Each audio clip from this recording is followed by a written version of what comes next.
Francesca Albanese, the woman who refused to speak softly o Gaza buried in an age of diplomatic evasions and moral fog.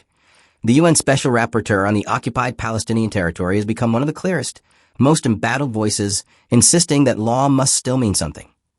There are moments in history when institutions begin to fail not because they formally collapse, but because they continue to function in the language of procedure, while humanity is dying in plain sight. In such moments, the rare figure who speaks with legal precision and moral urgency appears almost disruptive, not because she is extreme, but because everyone else has grown accustomed to understatement. Francesca Albanese has become such a figure. She is not a head of state, not a general, not the steward of any army or treasury. She is an international lawyer and, since May 2022, the United Nations Special Rapporteur on the situation of human rights in the Palestinian territory occupied since 1967.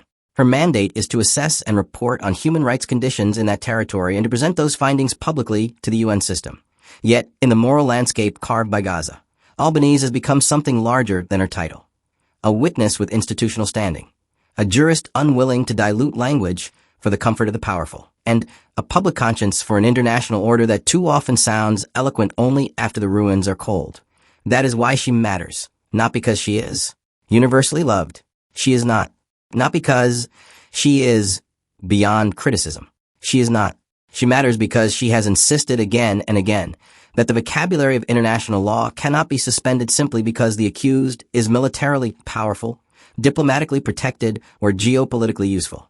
In her recent UN reports, Albanese has argued that the devastation inflicted on Palestinians must be examined through the gravest legal frameworks available, including genocide, apartheid, forced displacement, and torture.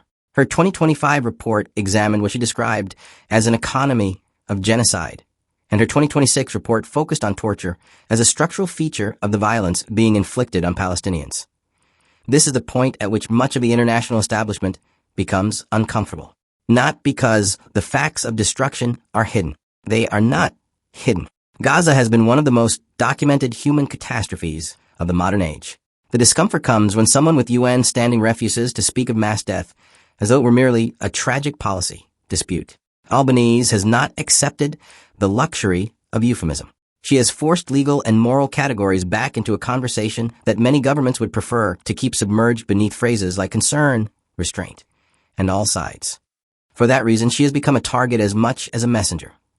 The office she holds is part of the UN Special Procedure System, whose experts are independent mandate holders, not spokespeople for governments. That independence is precisely what gives the role value. It is also what makes its holders vulnerable. In 2026, OHCHR's Special Procedures Coordination Committee publicly condemned attacks on Albanese by state representatives, while Reuters reported that the UN voiced concern over efforts by several European governments to pressure or discredit her. Reuters also reported in 2025 that the United States imposed sanctions on her over her criticism of Israel's war in Gaza.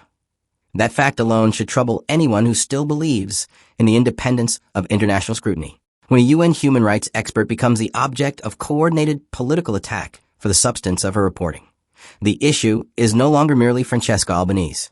The issue becomes whether international law is being defended as a universal standard or tolerated only when it inconveniences weak states.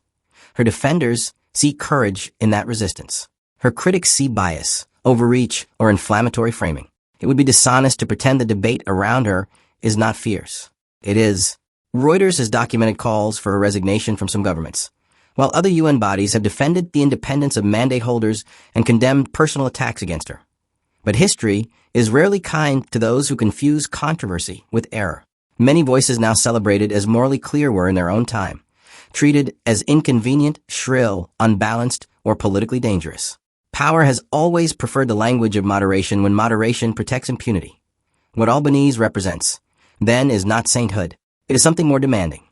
The refusal to allow organized human suffering to disappear inside diplomatic syntax. That matters profoundly in Gaza because the central scandal of this era is not only the scale of death and destruction, it is the normalization of it. The deepest horror is that a catastrophe can unfold in full public view while much of the democratic world debates tone, optics, and public relations more intensely than the destruction itself.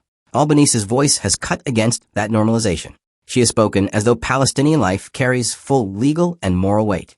That should be unremarkable. Instead, in today's climate, it has become exceptional. And that is an indictment of our time. The TO call her the voice of Gaza is, strictly speaking, too broad. No outsider can contain the full voice of a people enduring bombardment, displacement, bereavement, and erasure. Gaza's true voice belongs first to Palestinians themselves, to the bereaved parent, the displaced child, the exhausted medic, the journalist under fire, the prisoner, the hungry civilian, the teacher in the rubble. But it is fair to say that Albanese has been among the most prominent international voices, refusing to let those lives be reduced to statistics or collateral vocabulary. Her role has been to translate suffering into legal accountability and moral clarity. And to do so while many others were still bargaining with silence, TO call her the voice of peace also requires seriousness. Peace is not the mere absence of noise after devastation. Peace without justice is often only the administrative name for domination. Albanese's work is rooted in the proposition that durable peace requires law, accountability, and the equal worth of civilian life. Whether one agrees with every formulation she uses or not, her intervention has consistently pushed the debate away from managed indifference and back toward first principles. Occupation, rights, impunity, protection, responsibility, 8S for the word hero. Newspapers should use it cautiously. Heroism is often abused by sentimentality. But there is a sober definition of heroism that still deserves respect. To tell the truth as you understand it under pressure, when incentives all point towards silence, dilution, or retreat. By that measure, Francesca Albanese has shown a form of civic and moral courage that the present age has not produced in abundance. She has done what too many public figures refuse to do.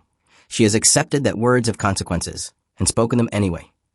The larger question is not whether history will remember Francesca Albanese. It almost certainly will.